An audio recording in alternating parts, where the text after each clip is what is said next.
I'd like to thank Manhattan Madam for this post on Instagram and for informing us all. I also had to look this up to see if it was true, and actually it is. So you can Google it yourself. It is your friend.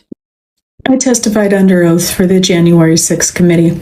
I'm one of the few people that didn't plead the fifth, that knew about the funding and the organization behind the event.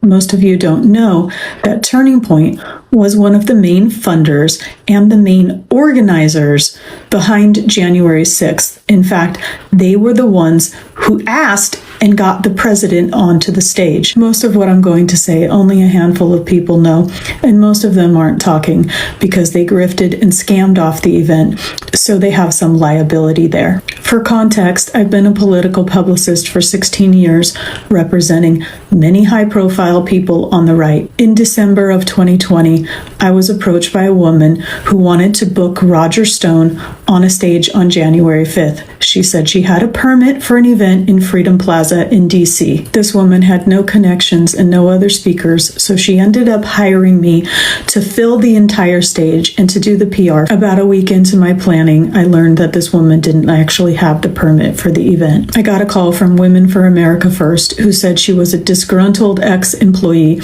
who illegally tried to change the permit, but they still had the permit. In fact, they had the permit for January 5th and January 6th. They were calling to offer me the permit because they still wanted the event to go on. I declined because I didn't want the liability, but they connected me with their fundraiser. Women for America First was not capable of raising the type of money needed to pull off both events.